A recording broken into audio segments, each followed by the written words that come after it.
Hello అండి, అందరూ ఎలా ఉన్నారండి? బాగున్నారా? నేనైతే చాలా బాగున్నాను.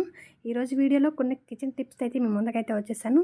ప్రతి టిప్పు మీకు యూజ్ అవుతుందనే ఉద్దేశంతో వీడియో అయితే తీస్తున్నాను. వీడియోని ఎక్కడా స్కిప్ చేయకుండా లాస్ట్ వరకు చూడండి. అలాగే మన ఛానల్ ఎవరైనా కొత్తగా చూస్తున్నట్లయితే సబ్స్క్రైబ్ చేయడం మాత్రం మర్చిపోకండి. వీడియోలోకి అయితే వెళ్దాం.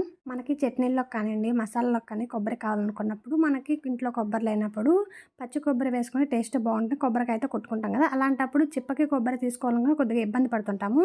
అలాంటప్పుడు అలా వేడి చేసుకునేసి కొద్దిసేపు బాగా వేడి పట్టి ఈజీగా అయితే కొబ్బరి చెప్ప నుంచి కొబ్బరి అయితే తీసుకోవచ్చండి.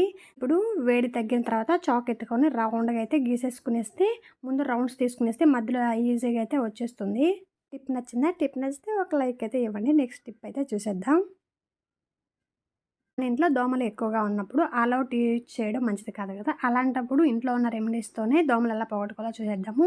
ముందుగా ఒక ప్రమిద తీసుకొని అందులోకి ఆనియన్ వెల్లుల్లి పొట్టు అయితే వేసుకొని కొద్దిగా కర్పూరం వేసుకొని వెగిలించుకోవాలి.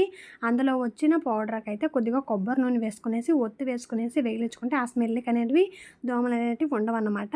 ఇలా ఒకసారి ట్రై చేసి చూడండి, ఖచ్చితంగా వర్కౌట్ అయితే అవుతుంది. నెక్స్ట్ టిప్ అయితే చూసేద్దాము.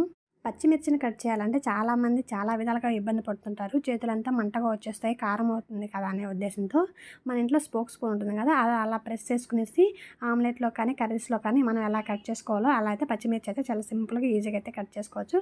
టిప్ నచ్చిందా? టిప్ నచ్చితే ఖచ్చితంగా లైక్ ఇవ్వడం మాత్రం మర్చిపోకండి. అలాగే నెక్స్ట్ టిప్ అయితే చూసేద్దాం. మనం ఎక్కువగా ఇంట్లో రైస్ అయితే స్టోర్ చేసి పెట్టుకుంటాం కదా, నెల నెల తెచ్చుకోవాలంటే ఇబ్బందిగా ఉంటుంది కాబట్టి ఒకసారిగా తెచ్చి అయితే పెట్టుకుంటాము 2-3 మంత్స్కి. అలాంటప్పుడు ఎక్కువగా పురుగు అయితే పట్టకుండా మనం ఏం చేసుకోవాలంటే ఆ రైస్లో కొద్దిగా బిర్యానీ ఆకు, కొద్దిగా ఉప్పు కల్ల వేసుకునేసి బాగా కలిపెట్టుకుంటూ పురుగు పట్టకుండా ఉంటుంది. నెక్స్ట్ టిప్ అయితే చూసేద్దాము. అగ్గిపిట్లు కొద్ది రోజులు వాడిన తర్వాత మెత్తగా అయితే పోతుంటాయి, వెలగవు కదా, అలాంటప్పుడు ఏం చేయాలంటే అందులో కొద్దిగా రైస్ అయితే వేసేసి పెడితే ఎక్కువ రోజులు నిల్వైతే ఉంటుంది. అగ్గిపెట్టు అనేది మెత్తగా పడిపోదు అనమాట. నెక్స్ట్ టిప్ అయితే చూసేద్దాం. మనం కాఫీ పొడిని ఎక్కువగా స్టోర్ చేసి పెట్టుకోం కదా, ఎందుకంటే గడ్డ పట్టేస్తుందని విడిగా అయితే తెచ్చుకోము. ప్యాకెట్లు ఎక్కువగా యూస్ చేస్తున్నప్పుడు అవి కొద్దిగా వాడిన తర్వాత గడ్డగట్టిపోతే, అలాంటప్పుడు చాకుని కొద్దిగా వేడి చేసి ఎక్కడ వరకు వాడున్నామో అక్కడ ఒక మార్క్ అయితే వేస్తే కాఫీ పొడి అనేది కింద పడిపోదు అనమాట. మనం ఎప్పుడు కావాలో అలా చేసుకోవచ్చు. ఓకేనా? టిప్ నచ్చితే ఖచ్చితంగా లైక్ ఇవ్వండి. బాయ్ మరి.